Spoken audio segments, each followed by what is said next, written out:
In the saloons, life was different. Men talked with great voices, laughed great laughs, and there was an atmosphere of greatness. Here was something more than the common everyday where nothing happened. Here, life was always very live, and sometimes even lurid. Terrible saloons might be, but then that only meant that they were terribly wonderful. Jack London. The 1920s are often recalled and shown as an exciting time, the Roaring Twenties, but America was not in a good state. Wayne Bidwell Wheeler, prominent member of the Anti-Saloon League, decided he had to put an end to the so-called nation of drunkards. Prohibition, pushed for decades by the Women's Christian Temperance Union, but put into effect by the Anti-Saloon League, was meant to decrease crime, stop alcoholism, and better the lives of Americans. But it really left the United States with a failing economy and widespread alcohol and crime problems. Although his intentions to rid the U.S. of the supposed demon that is alcohol were good, Wayne Wheeler was wrong to dry the nation. The Anti-Saloon League was one of the first modern political movements in the United States. Like the Women's Christian Temperance Union, like most suffragists, they truly believed that alcohol was a drug that was being pushed on consumers. That once you eliminated the pusher, that people would stop drinking because temperance was the natural state of humans. The Anti-Saloon League was the leading group of the Prohibition movement. In 1909, it even opened up the American Issue Publishing Company and spread its ideas and values more and more. Wayne Wheeler, while not the group's official president, led the group through the movement. Wheeler was merciless in his crusade for prohibition. By 1903, the Anti-Saloon League had, with his help, forced all 70 of their political targets out of office, and at one point, driven Ohio Governor Myron T. Herrick out for wanting to modify one of the Anti-Saloon League's bills. He was even known to work with the politicians who openly drank, just so long as they agreed to vote for temperance. His many efforts in prohibition were the driving force of the movement, and his plans came to fruition in 1920 when the 18th Amendment was ratified. On April 23rd, he participated in the dry law debate against Clarence Darrow, a Chicago criminal lawyer. The debate was officially titled, "Resolved, that the prohibition of beverage liquor traffic is detrimental to the public welfare." Darrow attacks the Volstead Act that Wayne Wheeler helped Andrew Volstead in writing. It was also known as the National Prohibition Act, and was created to actually help carry out the 18th Amendment. Darrow describes it as an act which went way beyond even the Constitution itself, an act which declared that 0.5% of an alcoholic beverage was intoxicating, when every human being knows that it is not. An act which has provided the amount that can be given by a physician for the treatment of the sick, and the amount that can be given by a minister for the salvation of the soul. However, the Volstead Act had many loopholes, so bootleggers and smugglers found ways to bypass it. Pharmacists were able to prescribe alcohol, usually whiskey or brandy, as long as they filled out a government prescription form. A more common method of bypassing prohibition laws was simply creating your own whiskey and wine. When asked about where her friends got their liquor, Carla Dew, a woman who lived through prohibition, replies, "Some of them made it. I knew we had a neighbor out there that had a still down in the cellar." This sort of moonshine, commonly known as bathtub gin, was made in these stills. Although the homebrewed drinks were a gray area regarding legality, hardware stores would often stock stills.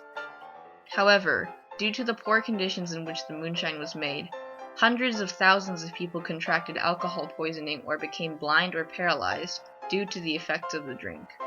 Another way of getting alcohol was by dissolving raisin cakes, bricks of solidified juice concentrate, and fermenting it into wine.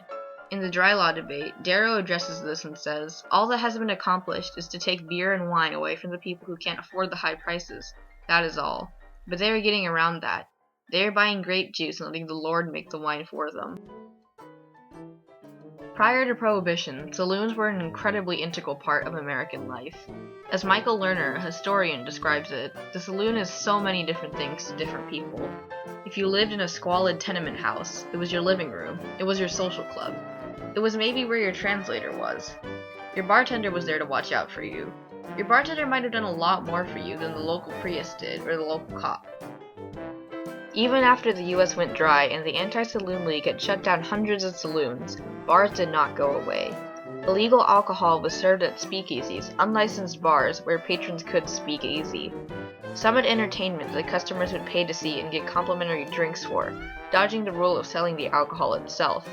Prohibition decreased alcohol consumption in 1921, but by the next year, alcohol consumption was as high as it was prior. Along with these issues, crime grew immensely during the Prohibition era. Illegal activity related to alcohol consumption swelled during Prohibition. Arrests for drunkenness and disorderly conduct went up 41%. Drunk driving arrests increased by 81%, and arrests for buying and selling alcohol in violation of the amendment shot up 102%. There were over 5 times as many convicts than before, and more than 3 times as many people in the prisons. Small, organized street gangs were rampant during Prohibition. These groups functioned by delivering steady income through illegal measures such as selling alcohol, dealing drugs, or running gambling rings. The Mafia, a vast ring of smugglers, rose to power as well. They thrived on people's need for alcohol and, in Prohibition, necessity for other ways to spend a Friday night, such as gambling and drugs. The infamous 1929 St. Valentine's Day Massacre was between the Mafia leader Al Capone and rival bootlegger George Bugs Moran's gang. The Mafia became so prominent that Capone's conviction was a bigger headline than Thomas Edison's passing. On the whole, crime increased dramatically due to the 18th Amendment. The Anti-Saloon League did not anticipate any of these issues happening. Prohibition was meant to help the well-being of Americans. One goal of prohibitionists was to keep the population safer, especially children. When you vote for liquor, you vote against our homes, against our women and children. Your vote license is a death trap for every boy in the state, says one piece of anti-saloon propaganda. 100,000 boys are needed every year to recruit to the army of drunkards. Domestic violence and child abuse were often linked to alcohol, so prohibition was a clear way to lower crime rates and keep America safe and sober. Even so, crime rates went up and alcoholism was still rampant, contrary to the prohibitionists' hopes. The era was a downward spiral rather than what it ideally would have been. The economy faced many hardships throughout Prohibition. However, this was something the Anti-Saloon League had somewhat anticipated. The group was instrumental in passing the 16th Amendment, which allowed the government to collect income tax. Since then, income tax has been the main source of revenue for the U.S. government. Unfortunately, state governments relied on liquor taxes. In some places, 75% of government funding came from these fees. Prohibition caused the nation to lose $11 billion in revenue. The government also spent $300 million in directly enforcing the 18th Amendment. Economy in the U.S. struggled throughout the era, eventually leading into the Great Depression.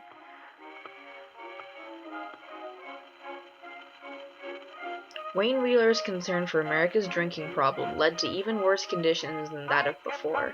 In fact, Carl LaDue said that Prohibition just made it all the more exciting for the young kids. They all had to do something like that. They probably wouldn't have bothered with it if it wasn't illegal. But, it really made it exciting to do something you're not supposed to. Wheeler passed away in September of 1927 before the 21st Amendment repealed the era he'd worked so hard to create. One of his former colleagues subsequently described him as someone who controlled 6 Congresses, dictated to 2 presidents, directed legislation for the more important elective state and federal offices, held the balance of power in both Republican and Democratic parties, distributed more patronage than any dozen other men, supervised a federal bureau from outside without official authority, and was recognized by friend and foe alike as the most masterful and powerful single individual in the United States. Wayne Wheeler's leadership in aiding Prohibition has been forgotten by many, but the stories left behind will forever be a part of our nation's history.